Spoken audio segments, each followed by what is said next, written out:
Hello everyone, फेरि पनि स्वागत छ हाम्रो विकली एनालाइसिस रिक्याप भिडियोमा।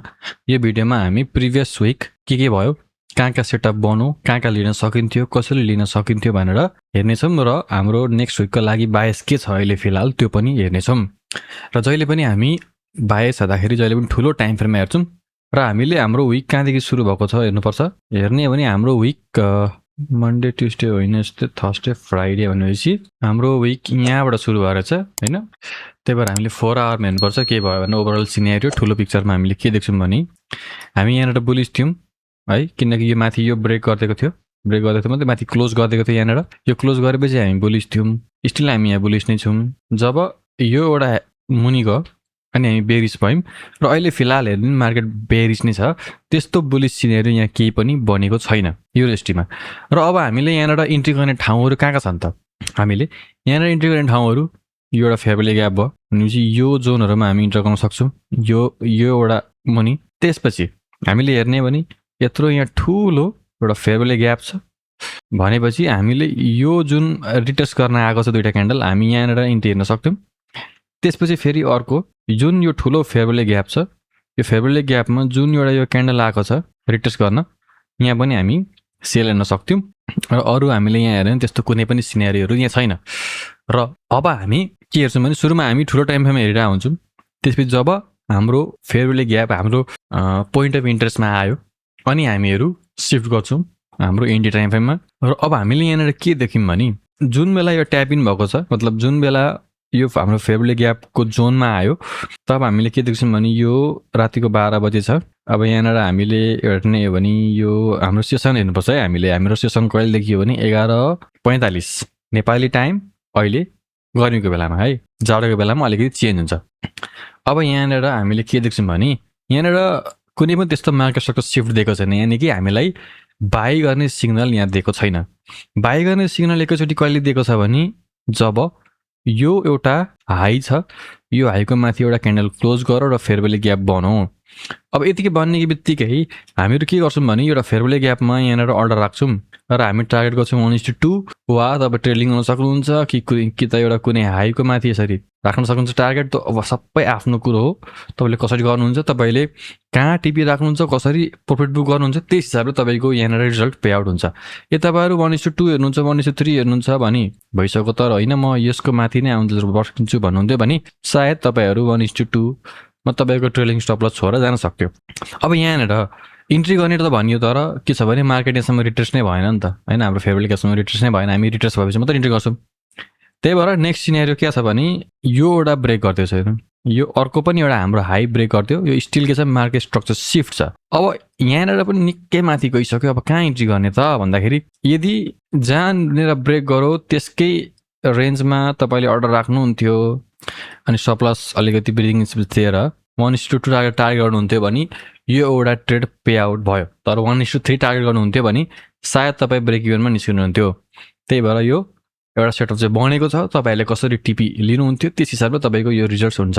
अब यहाँनिर कहाँनिर इन्ट्री गर्ने, कहिलेकाहीँ यसरी ठुल्ठुलो माथि फेयरवेल ग्यापहरू बन्छ, तर यदि कसैले यहाँ इन्टर गर्नुहुन्छ भने के हुन्छ भने यो ठुलो भयो।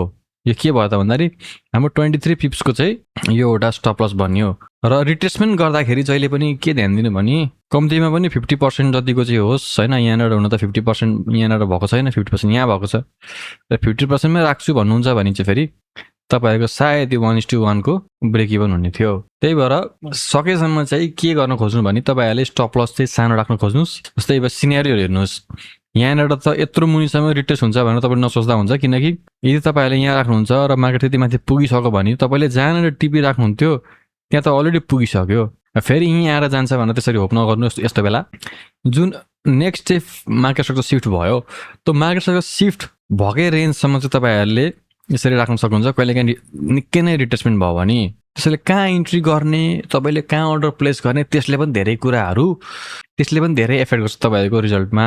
र अब यहाँनिर चाहिँ के थियो भने यो न्युज थियो होइन, हाम्रो यहाँनिर इन्ट्रेस्ट रेट समथिङ थियो, त्यही भएर मार्केट डिप मुनि गयो। तर के बुझ्न सकिन्छ भने हाम्रो यहाँनिर जुन एउटा ट्रेड छ त्यसले चाहिँ यसरी बन्यो, हामीले कसरी इन्ट्री गर्थ्यौँ भनेर पनि तपाईँलाई भने यो चाहिँ एउटा युएसटीको यसरी हामी इन्ट्री गर्न सक्थ्यौँ। त्यसपछि हामीले ड्र गरेको थियौँ यहाँनिर एउटा यो जोन थियो, यो एउटा ठुलो एउटा फेयरवेल ग्याप थियो। प्राइस कुन बेला ट्याग भएको छ, मतलब कुन बेला आएको छ, यो बेला आयो यो बेला आयो र यो बेला आयो। अब यहाँनिर हामी के देख्छौँ भने मार्केटले यो एउटा सानो स्टप लस पनि गरिदियो, त्यसपछि एउटा मार्केट स्ट्रक्चर सिफ्ट पनि यहाँनिर दियो। त्यसपछि हामीहरू अब इन्ट्री गर्ने टाइम भनेको 11:45। 11:45मा हामीले के देख्छौँ भने यो क्यान्डल यहाँ क्लोज भयो, यो क्यान्डल यहाँ क्लोज भयो, मार्केट स्ट्रक्चर सिफ्ट त भयो, तर हामीले हाम्रो सेसनमा हेर्दाखेरि के देख्छौँ भने यहाँनिर के छ त भन्दा कुनै पनि माथि ओपनिङ छैन हामीलाई इन्ट्री गर्नको लागि। हामीले जस्तै इन्ट्री गर्नको लागि फेयर भ्यालु ग्यापमा इन्टर गर्छौँ, फेयर भ्यालु ग्याप त हुनै पर्यो ओपन, तर यहाँ ओपन भएन। अब मैले 11:15 पनि हेर्दा हुन्छ भनेको थिएँ मैले होइन। अब 11:15 पनि हेर्नुहुन्छ भने चाहिँ अब यहाँ अर्डर राख्नुहुन्थ्यो भने तपाईँको यो सायद लस हुन्थ्यो, किनकि हाम्रो जुन लन्डन सेसनमा यसरी स्टप लस यसरी हानेर गएको छ अनि मात्र मुनि गएको छ। अब केही छैन, यो तपाईँको एउटा लस भइहाल्यो भने पनि नेक्स्ट यहाँनिर अर्को चान्सेस पाइन्थ्यो, तर यहाँ के भयो भने जुन एउटा यो लो छ यो लोको मुनि क्लोज गरेन, माथि नै क्लोज गरिदियो, क्लोज यहाँनिर गरिदियो। अब हामी हाम्रो अर्डरहरू यहाँ राख्थ्यौँ मलाई सायद, तर यहाँ अर्डर राख्दा के भयो भने हामीलाई मार्केटले नलिकन गयो। यहाँनिर सेटअप चाहिँ बन्यो तर रिट्रेसमेन्ट भएन, त्यही भएर यसमा हामी ट्रिगर हुँदैन थियौँ। तर अब तपाईँहरूको कसरी इन्ट्री गर्नुहुन्छ, कोही कोहीले यो यहाँनिर अब क्लोज हुने बित्तिकै पनि कतिजनाले लिनुहुन्छ होइन। रिट्रेसमेन्टवाला चाहिँ तपाईँले अब पर्खिनु हुँदैछ भने चाहिँ यो ट्रेड चाहिँ मिस हुने भयो। त्यसपछि नेक्स्ट हामीले यहाँ ड्र गरेको थियौँ, यो पनि एउटा फेयर भ्यालु ग्याप थियो। फेयर भ्यालु ग्यापमा मार्केट यो बेला ट्याप भयो, यो बेला यहाँ ट्याप भएर के भयो भने मार्केटको सिफ्ट यो लो ब्रेक भएपछि भयो। यो लो ब्रेक हुँदाखेरि अब हाम्रो एउटा सेटअप बन्यो। सेटअप बन्दाखेरि मैले के भनेको थिएँ भने मार्केटको सिफ्टमा त भएर भएन, माथि एउटा फेयर भ्यालु ग्याप पनि हुनु पऱ्यो भनेको छु। अब यहाँनिर हेर्न सक्नुहुन्छ, कहिले यसरी हेर्दा पनि हुन्छ। जस्तो यो क्यान्डलको लो हेर्नु कति छ, 14782 छ, यसको हाई कति छ, 14782। यहाँनिर के छ भन्दाखेरि फेयर भ्यालु ग्याप छैन भनेपछि यहाँनिर ग्यापै छैन। हामीले हाम्रो सेटअप त बन्यो, मार्केट रिट्रेस पनि भयो, तर हामीले इन्टर गर्नका लागि यहाँ कुनै पनि ग्याप नभएको कारणले हामीले यो ट्रेड पनि हामीले मिस गर्छौँ। त्यसपछि नेक्स्ट सिनेरियो के देख्न सक्छौँ भने अब कहिलेको समय भने यो त हामीले 10:45मा पर्खिन्थ्यौँ होइन, त्यो छ। तर भोलिपल्ट मतलब हाम्रो सेसन बाहिर यहाँनिर अर्को पनि एउटा मार्केट सिफ्ट दियो, त्यसपछि हामीले यो फेयर भ्यालु ग्यापमा इन्ट्री गर्न सक्थ्यौँ, तर के छ भने हाम्रो सेसनदेखि बाहिर गयो। त्यही भएर हेर्ने भने सेटअपहरू चाहिँ बन्यो, तर कुनैमा फेयर भ्यालु ग्याप बनेन, कुनैमा रिट्रेसमेन्ट भएन। हामीले के देख्छौँ भने हामीले ट्रेड चाहिँ धेरै मिस गऱ्यौँ यो विकमा यदि रिट्रेसमेन्ट पर्खिन्थ्यो भने। र एउटा मात्र ट्रेड चाहिँ यहाँनिर बनेको छ युरो युएसटीमा चाहिँ। अब युएसटी सिएचएफ हेर्ने भने यहाँ पनि 4 आवरमा हामीहरू हाम्रो सिनेरियो के थियो, हामी मन्डे के थियौँ भने यहाँनिर बेरिस थियौँ। अब हामी यहाँ बेरिस भइसकेपछि हाम्रो लागि यो एउटा फेयर भ्यालु ग्याप छ, तपाईँले देख्न सक्नुहुन्छ। यहाँनिर इन्टर गर्नको लागि यो फेयर भ्यालु ग्यापमा प्राइस यहाँनिर आयो, हामी यहाँनिर सेल गर्न सक्छौँ मैले। त्यसपछि मार्केट एक्कासी यो आयो, माथि गयो, यो ब्रेक गर्दै मार्केट बुलिस भयो। अब बुलिस त भयो, तर के छ भने हाम्रो फेयर भ्यालु ग्यापसम्म प्राइस आउँदै आएन। यदि आएको थियो भने हामी यहाँ इन्ट्री गर्न सक्थ्यौँ। यहाँनिर अर्को पनि फेयर भ्यालु ग्याप बन्यो, तर यो फेयर भ्यालु ग्यापसम्म मार्केट आउँदै आएन। एकैचोटि फ्राइडे आएको छ है। अब फ्राइडे यहाँ सेटअप बन्यो भने त्यो हामी हेर्छौँ मैले। र ओभरअल हामीले हेर्ने जोनहरू यति छ हामीले इन्टर गर्नको लागि है त। अब यहाँनिर प्राइस फेयर भ्यालु ग्यापमा ट्याप भयो, यो बेला ट्युसडे ट्याप भयो, कुनै पनि मार्केट सिफ्ट हामीलाई दिएन, स्टिल दिएको छैन, यहाँ पनि दिएन, यहाँ पनि दिएन। एकैचोटि यहाँनिर दियो, यो एउटा स्विप गरेर माथि, त्यसपछि मार्केट स्ट्रक्चर सिफ्ट दियो हामीलाई। कति बजी दिएको छ, 12:30मा भनेपछि अब हामीले यहाँनिर अर्डर राख्न सक्छौँ। यो फेयर भ्यालु ग्यापमा राख्नुहुन्छ कि यहीँ राख्नुहुन्छ, तपाईँको जहाँ राखे पनि यो एउटा ट्रेड चाहिँ तपाईँहरूले अब लिन सक्नुहुन्थ्यो। अब यसको मुनि 1:2 राख्नुहुन्थ्यो भने भयो, 1:3 पनि आयो।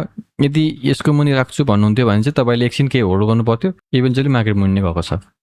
र अब अर्को हामीले यहाँ फेयर भ्यालु ग्याप ड्र गरेको थियौँ, तर यहाँ के भयो भने प्राइस यो ट्याप भएन। यदि ट्याप भएको थियो भने राम्रो सेटअप चाहिँ बनेको थियो, किनकि यो यदि फेयर भ्यालु ग्यापमा आएको थियो भने यो यसको मुनि जान्थ्यो, यसको मुनि गएपछि यो एउटा फेयर भ्यालु ग्याप तपाईँको मार्केटको सिफ्ट यो हुन्थ्यो कि त यो पनि मान्दा भयो। अनि त्यसपछि हामी यो फेयर भ्यालु ग्यापमा इन्टर गर्थ्यौँ। तर के भयो भने हाम्रो पोइन्ट मिटर्समा आएन। कहिलेकाहीँ यस्तो हुन्छ, यो विक चाहिँ हेर्ने भने हामीले धेरै त्यस्तो ट्रेडहरू मिस गऱ्यौँ। हो सेटअप बने पनि फेयर भ्यालु ग्यापहरू बनेको थिएन। अघि हामीले हेरौँ युएसटीमा एकैचोटि यो फ्राइडे यहाँ पनि त्यही बसिने अरे, यहाँसम्म आयो, मार्केट स्ट्रक्चर सिफ्ट यहाँ दियो, तर दिन त दियो, हामीलाई मार्केट स्विच भयो, तर प्राइस चाहिँ हाम्रो पोइन्ट मिटर्समा ट्याप नभइकन गइदियो। यस्तो बेला के हुन्छ नि ट्रेडहरू मिस हुन्छ। तर ट्रेड मिस हुन्छ, लस हुन्छ, यो पार्ट अफ द ट्रेडिङ हो। हामीले यही कुराहरूबाटै चाहिँ हामीले सिक्ने हो। यो कुरोहरूमा अब तपाईँले स्टिल आफ्नो स्ट्रेटेजीलाई बिलिभ गरेर भरोसा गरेर ट्रेड चाहिँ गर्ने पर्ने हुन्छ। अब त्यसपछि नेक्स्ट के हो भने यहाँनिर बल्ल चाहिँ अनि एउटा फेयरवेल ग्यापमा आयो। फेयरवेल ग्यापमा आएपछि मार्केटको सिफ्ट हामीलाई यहाँनिर दियो, यहाँ माथि क्लोज भयो। अब यहाँ माथि क्लोज भएपछि कहाँ इन्टर गर्ने भन्ने हुन्छ, किनकि अब यहाँनिर फेयरवेल ग्याप हामीले हेर्ने हो भने फेयरवेल ग्याप स्टिल यहाँ ओपन छ, यो एउटा ओपन छ, यहाँ पनि ओपन छ। तर यहाँ ओपन छ भन्दैमा हामीले अर्डर यहाँ चाहिँ राख्दैनौँ, किनकि यदि हामीले अर्डर यहाँ राख्यौँ भने हामीले यहाँ निकै मुनि राख्यौँ र यदि हामीले हेर्ने हो भने यो ठाउँबाट माथि 1:3 सम्म पुगिसकेको छ भनेपछि हामीले स्टिल यहाँनिर राख्ने कुरो भएन। तर अब कहिलेकाहीँ त्यस्तो पे आउट यहाँ आएर मार्केट माथि पनि जान सक्छ, त्यो अलग कुरो हो। कहिलेकाहीँ डिप रिट्रेसमेन्ट हुन्छ, तर प्रत्येकपल्ट डिप रिट्रेसमेन्ट यसरी हेर्नु भन्छ फेरि गाह्रो पर्न सक्छ। त्यही भएर बेटर के हो भन्दाखेरि एटलिस्ट 50% रिट्रेसमेन्ट भएको ठाउँसम्म चाहिँ कतै ठाउँ खोज्नु कहाँ इन्टर गर्छु भनेर। जस्तो यहाँदेखि तपाईँ यहाँ ड्र गर्नुभयो 50% भनेको यसमा हो भनेपछि तपाईँले आसपासमा अब कुनै यसकै आसपासमा वा यसको मुनि अलिकति कतै हुन्छ कि तपाईँले राख्दा हुन्छ। यसरी राखेर 1:2 टार्गेट गर्न सक्नुहुन्छ, 1:3। तपाईँहरूले इन्ट्री गर्ने बेला जहिले पनि ध्यान चाहिँ के दिनु पऱ्यो भने स्टप लस धेरै ठुलो नहोस्, किनकि धेरै ठुलो भयो भने धेरै बढ्नुपर्ने हुन्छ, धेरै माथिसम्म जानुपर्ने हुन्छ तपाईँले रिवार्ड पाउनको लागि 1:2। त्यही भएर स्टप लस जहिले पनि एउटा सानो राख्नु भयो भने के हुन्छ नि, तपाईँ डे ट्रेडिङ गर्नुहुन्छ हो भने इन्ट्राडे ट्रेडिङ गर्नुहुन्छ भने छिटै तपाईँको टिपी पुग्छ। ठुल्ठुलो स्टप लस राख्नु भएको छ भने मार्केट धेरै मुभ हुनुपर्ने हुन्छ तपाईँको लागि 1:2 पाउनको लागि है। त्यही भएर हेर्ने भने युरो USD-मा चाहिँ यसरी हामीले यसमा इन्टर गर्न सक्थ्यौँ। 50%को रेन्जमा आएपछि अनि इन्टर गर्न सकिन्छ। त्यही भएर इन्ट्री गर्ने तरिकाहरू बेग्लै छन्। प्रत्येकपल्ट फेयरवेल ग्याप, अब तपाईँहरूले यहाँनिर होइन म फेयरवेल ग्यापमै इन्टर गर्छु भन्नुहुन्छ भने फेयरवेल ग्याप यहाँनिर छ, यहाँनिर तपाईँले राख्नुहुन्थ्यो भनेपछि हामीले के देख्छौँ भने हामी यसमा इन्ट्री हुँदैन थियौँ होइन। त्यही पनि अब हामीले हेर्ने हो भने जुन बेला हामीले यहाँ राखेको छौँ अर्डर, हामी बस्ने भनेको 12:45 मात्र, किनकि त्यो हाम्रो सेसन जुन टाइममा सकिन्छ त्यो बेला एउटा 4 आवरको क्यान्डल बनिरहेको हुन्छ। त्यो 4 आवर क्यान्डल फर्म हुन्छसम्म हामी मतलब त्यो बनिसकेपछि क्लोज भइसकेपछि हामी ट्रेड गर्दैनौँ भनेपछि हामी यहाँनिर क्लोज गर्थ्यौँ भनेपछि हाम्रो यो ट्रेड हाम्रो ओपन हुँदैन, यो ट्रेड हामी क्लोज गरिदिन्छौँ। अब यो नेक्स्ट विकमा गइदियो, विकेन्डमा गइदियो, त्यही भएर हामी चाहिँ अब यो अर्डर स्टिल ओपन चाहिँ गर्दैनौँ। तर यदि यो चाहिँ थर्सडे थियो र भोलिपल्ट हामीले हेर्छौँ यो यसमा मार्केट स्टिल भ्यालिड छ भने चाहिँ हामी स्टिल अर्डर राख्न सक्छौँ भोलिपल्ट। तर रातभरि चाहिँ नछोड्दिनु, किनकि राति यसरी ट्रेड छोड्दाखेरि के हुन्छ भने स्लिपेज हुन्छ, के हुन्छ तपाईँहरू निस्किन सक्नुहुन्छ। तपाईँको त्यहाँ इन्ट्री भयो वरि यताउता कता होइन, कहिलेकाहीँ हुन्छ नि त्यो प्राइस त्यहाँसम्म पुगेको छैन, त्यही पनि ट्रेड क्लोज भइदिन्छ। त्यो के भएर पनि ओभरनाइट होल्ड गरेर हुन्छ कहिलेकाहीँ। तर यदि तपाईँको ब्रोकर राम्रै छ भने पनि तर यदि तपाईँको ब्रोकर राम्रो छ जस्तै एग्नेसहरू र स्प्रेड्सहरू खालको एकाउन्ट छ भने चाहिँ फेरि त्यस्तो केही फरक पर्दैन, स्लिपेजहरू राम्रो छ भने चाहिँ तपाईँ छोडिदिँदा भयो। तर पनि मेक स्योर हुनको लागि के गर्नु भने यदि तपाईँले गर्ने सेसनको त्यो 4 आवरको क्यान्डल क्लोज भइसक्यो भने कुनै पनि लिमिट अर्डर रातभरि नछोड्नु। भोलिपल्ट तपाईँले 11:45 हेर्दाखेरि स्टिल त्यो ट्रेड स्टिल भ्यालिड छ भने अनि फेरि तपाईँले अर्डर फेरि त्यहाँनिर प्लेस गर्दा हुन्छ है त। र ओभरअलमा हामीले के देख्यौँ भने युरो USD बेरिस छ अहिले फिलहालको लागि, USD CHF अहिले फिलहालको लागि बुलिस छ।